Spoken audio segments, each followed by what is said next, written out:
all over the place, and it's exhausting. The crowds really take a lot of the fun out of it. I should have probably switched this because I don't want to end on a negative note. But the crowds really do detract from this time of year. Again, as I said, if this is the only time of year you can come, understood. But if you have other options, even just pushing it slightly into January, you're going to be a lot better off. The crowds are so overwhelming that even for die-hard park fans like myself and my wife, spoilers for the Disney video, we lost some of our fun because of how exhausting it was from all of these people. The same goes for the Universal piece. Because of how intense the crowds are, everything becomes more of a chore. Getting from point A to point B, getting food, getting in a ride, getting to even see a show, getting seats in that show, getting out of that show, everything becomes difficult. And when everything becomes difficult, it's hard to still focus on being happy and enjoying the environment. So the crowds are a lot. This is coming from me, who's a die-hard park fan. The crowds exhausted me this weekend.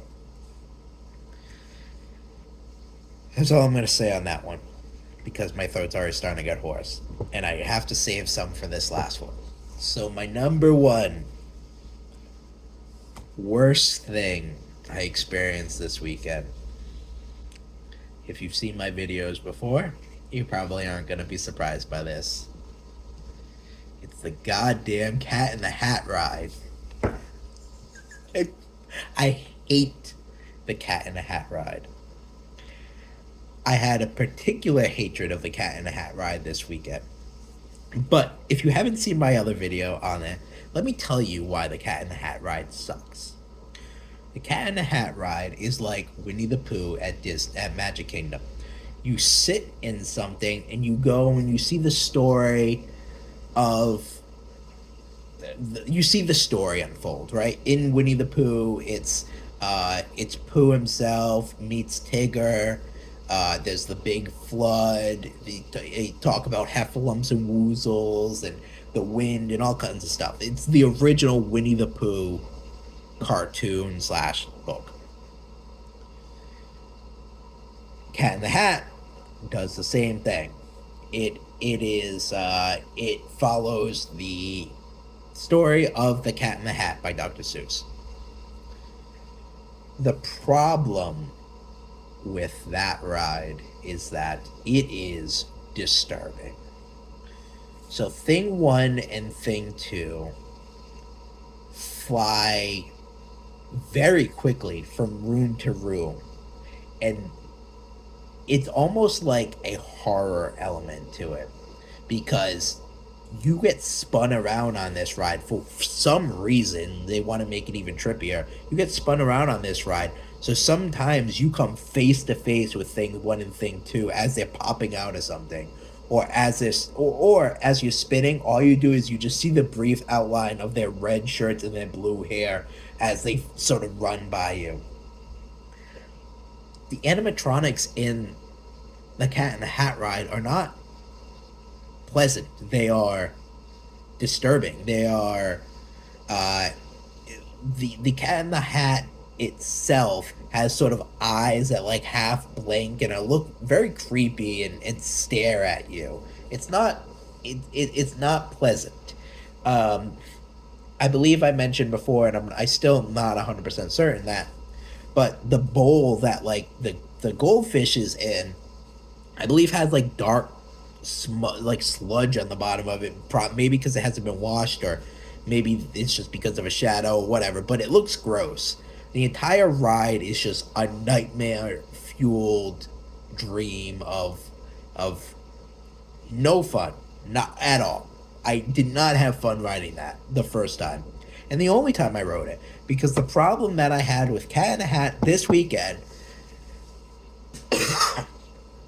I love my wife, but I told her that the Cat in the Hat ride was a fever dream and I hated it. and it was terrible. And she said, I've never rode that ride. We should go on it again.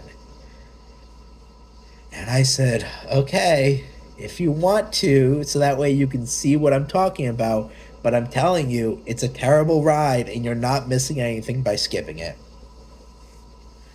So we went in the Cat in the Hat queue, and it had a 25-minute wait. The Cat in the Hat is not worth a walk on, never mind a 25-minute wait. So we waited for 25 minutes. And then we waited some more. And then we waited a bit longer. And at some point, we were like, it's been over 25 minutes. It's probably been close to an hour at this point. Why aren't we on the Cat in the Hat ride yet? And they start putting announcements up that the Cat in the Hat ride is broken, that they're working on fixing it, and it will hopefully be up soon, but there's no promises. So I don't know if you know what a sunk cost fallacy is, but it's a lot of it generally happens in gambling, that you basically have a mindset of that you've invested enough money on at this point that you're due something now, right? Like you've already sunk so much cost into this that you gotta hit, you gotta win now. And that's why people end up spending more and more and more, thinking that they're going to end up winning eventually because they've invested so much at that point. Like the universe has to correct itself. I should win now, and I should win all my money back and be great. So we were in the sunk cost fallacy on the Cat in the Hat, thinking, well, we waited this long. What's a little bit longer? And a little bit longer.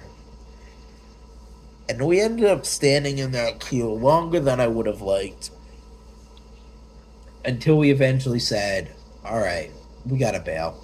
Because there's other stuff we have to do today, and the Cat in the Hat ride is not worth it. So, my most hated thing that I did this weekend in Universal was the Cat in the Hat ride that I didn't even get to ride. I hate that ride so much. Oh, it's such a bad ride. It's not cute, it's not charming, it's just bad. And it's not worth a wait. Like, I guarantee when I go on these rides with my friends back coming in May, they're going to be like, oh, Nico, we know how much you hate Cat in the Hat ride. Let's go on that. I'm going to tell them then that it is not worth it, and you are going to be disappointed. But I will go on it again then, and I will go on it as long as someone wants to go on it with me. But it's a terrible ride. From a park that has so many good rides, the Cat in the Hat one is absolute garbage. So that being said, that was my weekend at Universal. I had some really good moments from seeing Santa light up the tree, from all of our Christmas magic, and having that hot butter beer, and going on a lot of great rides. Even enjoying like what was going on in the Minion Cafe, walking through the tribute store and seeing all the Christmas magic there, and just having fun in the normal rides. And I had some downsides to it.